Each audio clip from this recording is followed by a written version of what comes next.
Hi friends, എല്ലാവർക്കും advocate അഞ്ജലിയുടെ ഏറ്റവും പുതിയ പ്രൊമോയുടെ വിശേഷങ്ങളിലേക്ക് സ്വാഗതം. ഇന്നത്തെ എപ്പിസോഡ് നിങ്ങളെല്ലാവരും കണ്ടു കാണുമെന്ന് ഞാൻ പ്രതീക്ഷിക്കുകയാണ്. ഇന്ന് വന്ന പ്രൊമോയെ പറ്റി പറയുകയാണെങ്കിൽ വളരെ ഷോർട്ടായിട്ടുള്ളൊരു പ്രൊമോയാണ്. ഒരുപാട് സംഭവ വികാസങ്ങളൊന്നും ഉണ്ട് എന്ന് അവകാശപ്പെടാനില്ലാത്തൊരു പ്രൊമോ എന്ന് പറയേണ്ടി വരും. ഇന്ന് വന്ന പ്രൊമോയുടെ ആദ്യ സീനിൽ നമ്മൾ കാണുന്നത് മുകുന്ദൻ്റെ ഭാര്യയും അതുപോലെ നന്ദിനിയും കൂടി ചില കാര്യങ്ങൾ സംസാരിക്കുന്നതാണ്. ഇത് അനുപമ പുറകിൽ നിന്ന് ശ്രദ്ധിക്കുന്നുണ്ട്.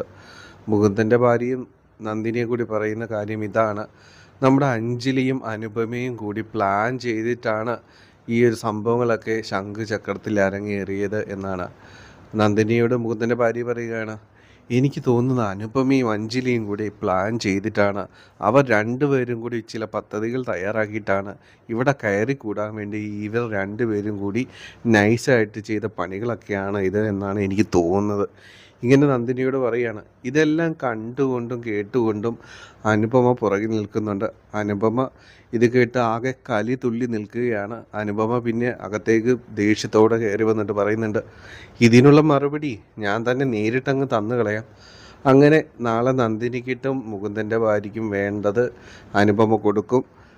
ഒന്നുമല്ല, ഇത് അഞ്ജലി ഇവിടെ കയറി പറ്റാൻ വേണ്ടിയിട്ട് അർജുനെ വശത്താക്കിയെടുത്തതാണ്. അതിലെൻ്റെ മനസ്സോ അറിവോ ഒന്നുമില്ല. അങ്ങനെ പറഞ്ഞ് ചെറിയൊരു സീൻ മിക്കവാറും നാളെ ഉണ്ടാവും. വലിയൊരു സംഭവമായിട്ട് എനിക്ക് തോന്നിയില്ല കേട്ടോ ഇത്. എന്താണെങ്കിലും ഇതാണ് ഇന്ന് വന്ന പ്രൊമോയിൽ ആദ്യം കാട്ടിയ സീന് എന്ന് പറയുന്നത്. രണ്ടാമത് പ്രൊമോയിൽ കണ്ട സീന് നമുക്ക് ശരിക്കും വിഷമം തോന്നി. ഇന്നത്തെ എപ്പിസോഡിൽ എനിക്ക് വളരെ സന്തോഷം തോന്നിയ ഒരു കാര്യം, പതുക്കെ നമ്മുടെ അഞ്ജലിയുടെ അച്ഛനും അമ്മയും ഒക്കെ കൂടി പതുക്കെ ആ ഒരു ഇപ്പോഴുണ്ടായിട്ടുള്ള ഈ ഒരു സംഭവ വികാസങ്ങളിൽ അവരുടെ മനസ്സാകെ തകർന്നിരിക്കുകയായിരുന്നു. അതിൽ നിന്നൊരു റിക്കവർ ആയി വരുന്നുണ്ട്. അതിന് കാരണക്കാരി നമ്മുടെ ആര്യക്കുട്ടി തന്നെയാണ് കേട്ടോ.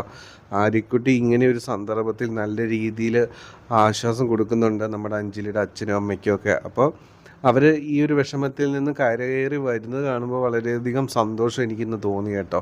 ഇന്ന് വന്ന പ്രൊമോയിൽ നമ്മൾ കാണുന്നത് അഞ്ജലിയുടെ അമ്മ കാവിലെ അമ്പലത്തിൽ ചെന്നിട്ട് പ്രാർത്ഥിക്കുകയാണ്. ഇങ്ങനെ ദൈവം അഞ്ജലിക്കുട്ടിക്കൊന്നും പറ്റരുതേ, അവളെ കാത്തുകൊള്ളണേ, പാവം അവളെ സംരക്ഷിച്ചു കൊള്ളണേ, അങ്ങനെയൊക്കെ പറഞ്ഞിട്ട് നമ്മുടെ അമ്മ മനസ്സുരുക്കി പ്രാർത്ഥിക്കുന്ന ഒരു സീനാണ് കേട്ടോ.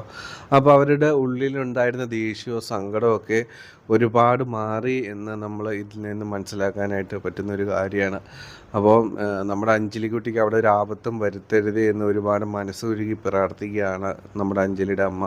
അമ്മയുടെ പ്രാർത്ഥന എന്താണെങ്കിലും ദൈവം കേൾക്കാതിരിക്കത്തില്ല. സത്യസന്ധമായിട്ടുള്ള പ്രാർത്ഥനയാണ്. അപ്പോൾ ഒരു അമ്മയുടെ കണ്ണീരാണ്, അതൊരിക്കലും ദൈവത്തിന് കാണാതിരിക്കാൻ പറ്റത്തില്ല.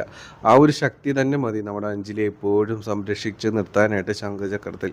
അപ്പം അഞ്ജലിയുടെ അമ്മയ്ക്കറിയാം അവിടെ ഏറ്റവും വലിയ ശത്രുവിൻ്റെ വീട്ടിലെയാണ് നമ്മുടെ അഞ്ജലി ഇപ്പോൾ ഉള്ളത്. അപ്പോൾ അവിടെ ഒരുപാട് പ്രശ്നങ്ങൾ അഭിമുഖീകരിക്കേണ്ടി വരും നമ്മുടെ അഞ്ജലിക്ക്. അനുപമയുണ്ട്, രാഘവനുണ്ട്, അങ്ങനെ ചുറ്റും ശത്രുക്കളാണുള്ളത്. ഇങ്ങനെ ഒരു അവസരത്തിലാണ് നമ്മുടെ അഞ്ജലിയുടെ അമ്മ ഇത്ര മനസ്സൊരുക്കി പ്രാർത്ഥിക്കുന്നത് കേട്ടോ. എന്താണെങ്കിലും ഇങ്ങനെ രണ്ട് സീനുകൾ മാത്രം നിറഞ്ഞൊരു പ്രൊമോ ആയിരുന്നു. വേറെ സംഭവങ്ങളൊന്നും തന്നെ കാട്ടിയിട്ടില്ല.